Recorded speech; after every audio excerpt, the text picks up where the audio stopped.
el de las patologías digestivas.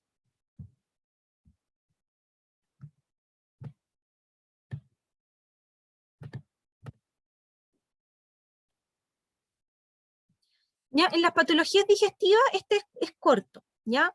Esófago de Barrett, enfermedad acidopéptica, diarreas, enfermedad inflamatoria y enfermedad celíaca. El esófago de Barrett. El esófago tiene que liberar su contenido después al estómago, y como les he dicho, hay esfínteres, ¿ya? Se relaja el esfínter esofágico inferior, ¿ya? Que es donde está la flechita verde, ya aquí tiene que estar el esfínter esofágico inferior. Ya este esfínter permite el paso de la comida del esófago al estómago y se tiene que cerrar. ¿Ya? ¿Cuál es el problema en el esófago de Barrett? Es que se empieza a generar reflujo. ¿Cómo se genera el reflujo? ¿Ya? Es que se devuelve la comida del estómago al esófago. Y como sabemos, ese contenido va a estar ácido. Y esa acidez es la que genera un daño en el esófago. Y ahora vamos a ver las distintas opciones que pueden haber porque se relaja ese esfínter. Ya finalmente es que se relaja el esfínter esofágico inferior y se devuelve el alimento. Entonces, lo que ocurre es que hay reflujo. Ese reflujo lo que genera es ardor. ¿Por qué arde? Porque el ácido toma contacto con el esófago. ¿Ya? Ese es el ardor. ¿Ya? Y este tiene que ser un reflujo recurrente.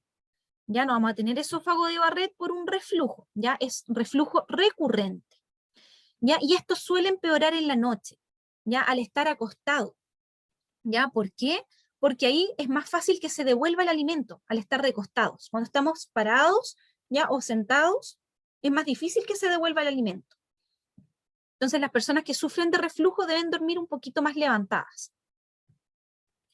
Y suele generarse por exposición persistente entonces de esta mucosa esofágica al ácido gástrico. Ya hay mucha relajación de este esfínter. Ya entonces, lo que empieza a ocurrir, se daña el esófago, la parte inferior, y empieza a estrecharse. Ya se empieza a poner igual un poco más rígido y empieza a estrecharse. Ya se estrecha la parte inferior del esófago. Empieza a haber una obstrucción progresiva. Ya como está más estrecho, cuesta finalmente que pase el alimento del esófago al estómago.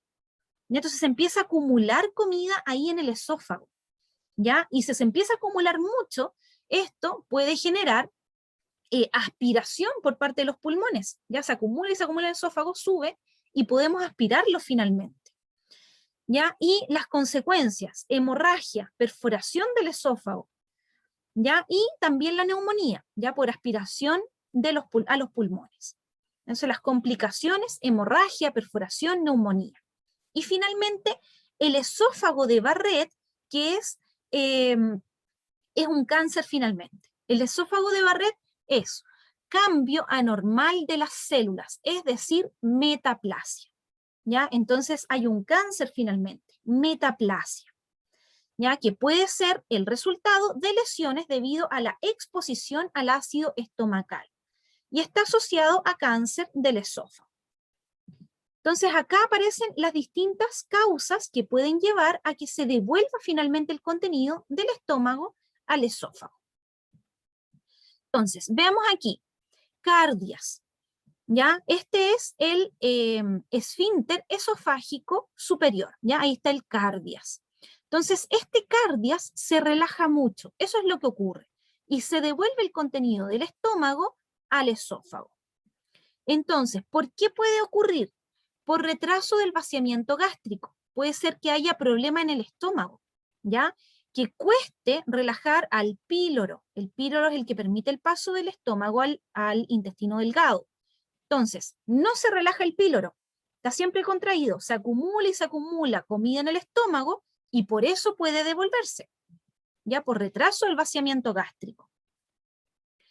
Frecuencia aumentada de relajaciones transitorias del cardias. Ya el cardias, el esfínter superior, se está relajando constantemente, aumentan sus relajaciones transitorias. por lo tanto, se devuelve. ¿Ya?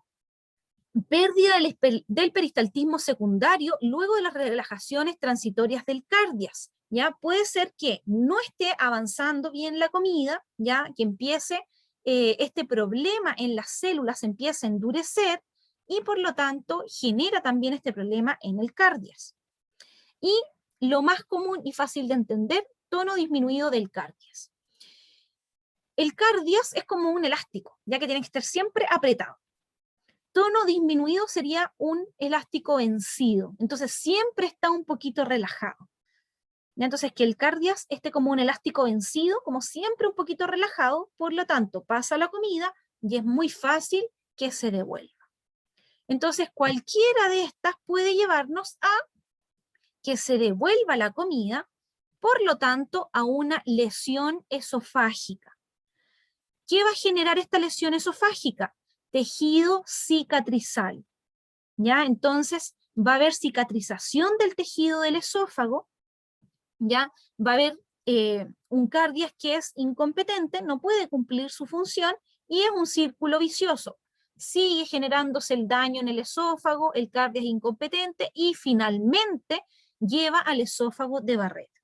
Y entonces el esófago de Barrett es a lo que lleva después este reflujo constante. ¿Ya? Entonces hay un reflujo constante, se devuelve la comida al esófago, va generando daño, lesión, y esto puede finalmente llevar al esófago de Barrett, ya que es la metaplasia. Se cambia este tipo celular por otro, y eso ya es cáncer. ¿Ya? El esófago de Barrett es un cáncer del esófago. Entonces, como habíamos dicho, va a haber estrechez, dolor, ya por este ácido que está en constante contacto con el esófago, obstrucción, ya se acumula finalmente comida en el esófago y se puede perforar ese esófago. Ya se puede perforar finalmente el esófago.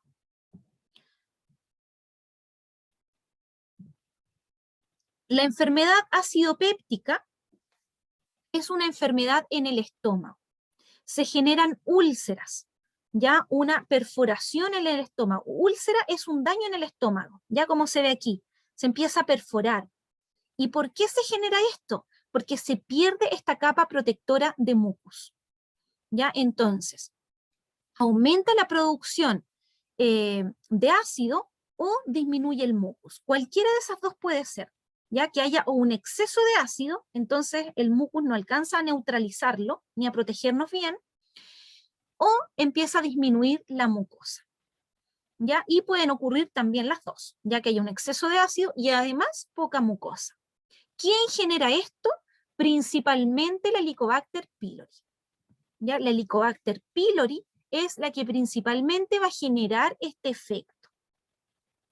Por lo tanto, hay una mayor acidez estomacal, ¿ya? Más ácido y menos mucus. Pérdida del factor intrínseco. El factor intrínseco habíamos dicho que también es secretado por las células del estómago. El factor intrínseco es necesario para absorber después la vitamina B12. Y la vitamina B12 necesaria para madurar a los glóbulos rojos. ¿Ya? Entonces, si no absorbemos vitamina B12, tenemos glóbulos rojos inmaduros. ¿Ya? Y eso genera un tipo de anemia. ¿Ya? Anemia perniciosa. Entonces, hay daño en las células del estómago. ¿Por qué se genera el daño en las células del estómago? Porque hay mucho ácido y o poco mucus. Entonces dañamos a las células del estómago, generamos úlceras en el estómago. Si se dañan las células del estómago, no ejercen bien su función, como es el secretar el mucus, empieza a empeorar la patología. No se secreta el factor intrínseco. Por lo tanto, no absorbemos vitamina B12 y se genera una anemia. Se presenta con dolor abdominal. Si hay úlceras, estas duelen, arden. ¿Ya? Entonces, este ardor y dolor por las úlceras estomacales. Y las complicaciones que se van a generar es sangrado en el tubo digestivo. ¿Ya? Ese es con sangre oscura. La sangre oscura nos indica que el daño no fue en el intestino grueso, no fue al final del trayecto, fue antes, ya fue en el estómago. ¿Ya? Entonces, melena, que es S con sangres oscuras. Ya como se generaron estas úlceras en el estómago, hay heces con sangre. Y además se puede generar vómito con sangre, ya por este daño en el estómago. Entonces, como dijimos, es por la Helicobacter pylori. Ya la Helicobacter pylori, vamos a terminar, son 2 diapos más y terminamos la clase. Quien deba desconectarse, anote su nombre en el chat para ponerlo presente. Ya, entonces, la Helicobacter pylori es lo más común que genera esta patología. Ya el 90% de las personas va a tener una inflamación en la endoscopía. Ya el 90% de los casos se hacen una endoscopía, se genera una inflamación. ¿Ya? Y generalmente es asintomática. ¿Ya? Después, cuando empieza el sangrado, es que empiezan los síntomas, cuando ya está la perforación en el estómago. Ya solo el 15% de los infectados genera las úlceras. Y se manifiesta, como habíamos dicho, con este sangrado rectal, ya en la melena, que son las heces oscuras. Puede haber una hemorragia masiva, ya cuando son muchas las úlceras, y esto va a generar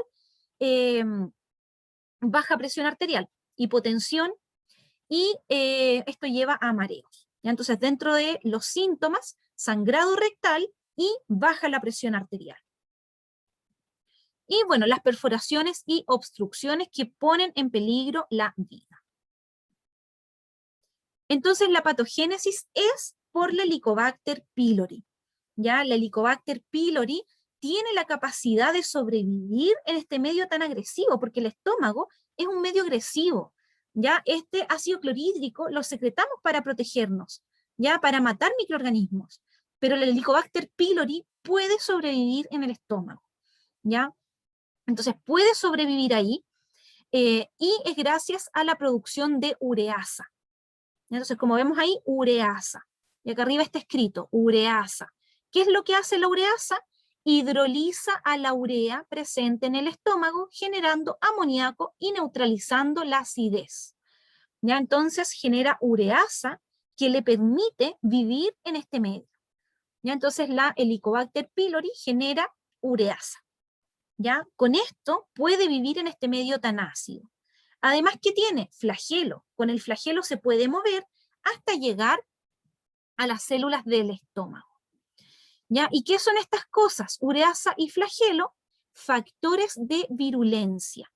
¿Ya? Como tienen que haber visto en micro, los factores de virulencia son factores que van adquiriendo los microorganismos que les permiten sobrevivir, ya que les permiten ir sobreviviendo medios adversos. ¿Ya? Entonces, adquirió estas dos, que es flagelo y ureasa. Entonces, si vemos aquí en el monito, gracias a estos factores de virulencia, puede sobrevivir y atacarnos. Ureasa, flagelo y además la liberación de toxinas. ¿Ya? Entonces tiene esos 3 factores de virulencia, la Helicobacter pylori. ¿Ya? Ureasa para sobrevivir en este medio, flagelo para moverse y acercarse a nuestras células, y finalmente la liberación de toxinas. ¿Ya? Y esto va generando que se deje, que vaya un daño en el estómago, haya mayor acidez y dejemos de secretar finalmente mucus. Y ahí quedamos entonces. Ya la próxima semana continuamos con diarrea, enfermedad inflamatoria, enfermedad celíaca y vemos el último PPT. Ya entonces igual es probable que nos pasemos un poquito la próxima semana, ya para explicar igual el caso clínico.